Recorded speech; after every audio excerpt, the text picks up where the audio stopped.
So today we have exciting news about the camera bump on iPhone 17. How many more bloody rumors are there going to be about this?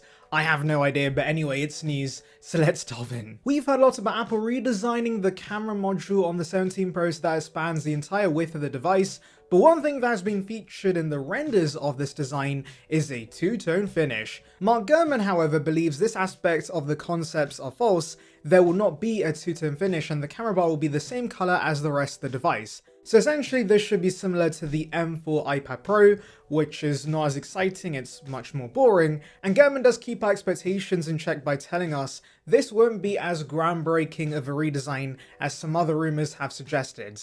It's literally going to be the same camera bump, but a bit bigger. However, whilst the actual design may not be that exciting, since Apple's switching to a part glass, part aluminium shell, that could allow for more vibrant colors to come to the Pro phones. Titanium that's currently offered on the 16 Pro is hard to color, and so as a result, we have very boring shades that are just variants of grey, but aluminium, whilst being a weaker material, can allow Apple to give us bright shades of red, blue or green, and that would be awesome to see on the Pro phones. For once, the Pro phones can have some fun colours, not just the regular models. And so yeah, even if aluminium's less durable, I will gladly take more fun colours. But let's forget about the actual look of the camera bump and delve into the upgrades we could see. So for those unaware, we have heard a lot about a new 48 megapixel telephoto lens coming to the 17 Pro. This was the last lens, still on 12 megapixels, as the main camera had moved to 48 megapixels with the 14 Pro Max, and the ultra-wide lens have moved to 48 megapixels with the 16 Pro.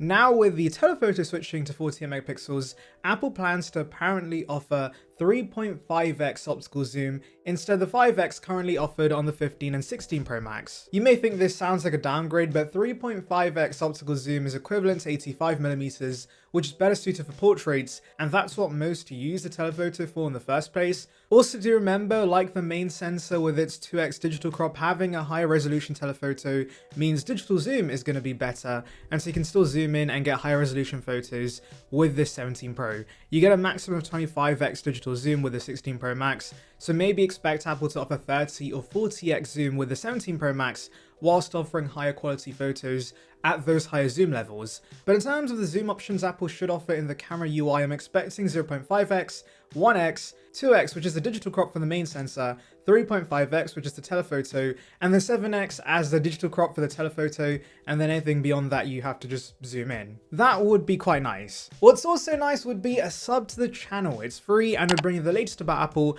right to subscription box, so please consider it. Join the Saranbyte gang now. Anyways, let's move back to design changes with the Pro phones, which we see in new dome models. These models are from leaker Sonny Dixon, who has been credible in the past, and whilst there is a wide array of models shown, if we focus on the Pro phones, we can see there is a new camera bar. Now this will encompass a familiar triple lens camera system, but the flash, mic and LiDAR have moved to the right sides. How revolutionary. Now moving down, you can see there's a cutout below the camera bar, and inside this area is the MagSafe ring, so this will be the glass portion of the device. The rest of the chassis should be aluminium though, including that camera bar, but obviously this will have to support wireless charging, hence why there is a glass portion. There have also been rumors that we could see reverse wireless charging finally on the iPhone, and the glass logo will be an indicator as to where you can place your AirPods and top them up using your iPhone.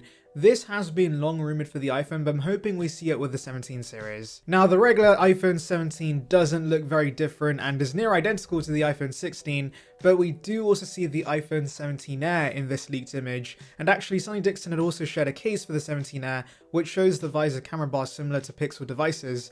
However, as you can see, there will only be one camera lens on the left side and the mic and flash on the right side. Now there is no cutout below the camera bar, which makes me think the back panel is going to be completely glass similar to current iPhones, and only the camera bar could be aluminium. Also, we can see MagSafe is here, so for those worrying this may be too thin to fit MagSafe, thankfully that's not the case. The 17 actually also has space for the action button as well as camera control, so yes, despite it being 5.5mm in thickness, you are still getting flagship hardware features, even though camera control is pretty useless, so I wouldn't have cared if they removed it. Now let's talk about thermals. So Chinese leaker Instant Digital says Apple is going to incorporate a vapor chamber heatsink for better thermal performance, which by the way has been reported in the past by another source called MyDrivers. This technology is already popular in the Android space, and if you're wondering how it works, essentially these chambers spread heat evenly across a large surface area, and this prevents thermal throttling so that the device can maintain its peak performance for longer.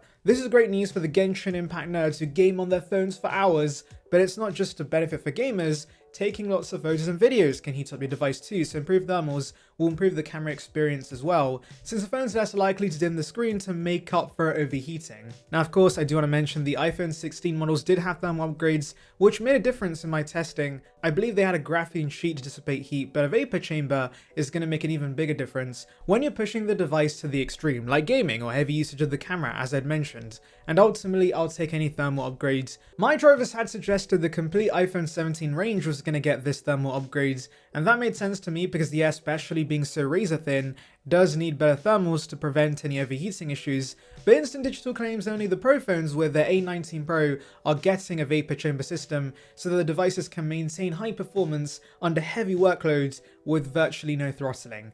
That's cool, but I would like to see this come to the whole range, and do remember the complete iPhone 16 range did get the graphene sheet. We also hear from analyst Jeff Pu that we could see 12 gigs of RAM in the iPhone 17 Pro and Pro Max, up from 8 gigs in the 16 series. I'm assuming Apple's mainly giving us a RAM upgrade for Apple Intelligence, but it should also help apps stay in the background for longer and should also help future-proof the devices. However, do note this only applies to the Pro phones. The regular 17s are likely going to stick with 8 gigs, so even if we see thermal upgrades across the board, the Pro models will have the upper hand in terms of raw specs, thanks to the A19 Pro and 12 gigs of RAM. Moving on, the iPhone 17 Air may be one of the first iPhones to use a higher density battery. Now it makes sense to use this technology with a device that naturally has space constraints because it's going to be so thin, and so a high density battery allows a lot of energy to be stored within a small physical space. The actual physical battery will be tiny, but it could still be 4,000 mAh, which would be absolutely awesome, and the very efficient C1 modem in the Air should also help with the battery life, so yeah, that's great news. Undoubtedly that was going to be a concern with such a thin device, but thankfully you should not have to worry about the endurance of the 17 Air. And it's not just the Air gaining a larger battery, the Pro Max also is getting a battery boost. Leaker Ice Universe mentions the device is getting even thicker, with it being 8.25mm in thickness, which is a 0.475mm increase due to a larger battery. Now I do wonder if it's only the Air using the higher density battery of the complete range is getting this upgrade. I'm guessing because it's new technology, only the Air's getting it for now, but since there's no space constraints as such with the Pro Max, they can just package the brim with a regular humongous lithium-ion battery, and I'm still waiting for the day we get a 5,000 mAh battery in the iPhone. Just imagine the battery gains. And by the way, there's no news regarding the regular iPhone and the regular Pro getting battery upgrades, but I'm hoping they do. Anyway, let me know your thoughts in the comments, make sure to like and subscribe for more content like this, and thank you for watching.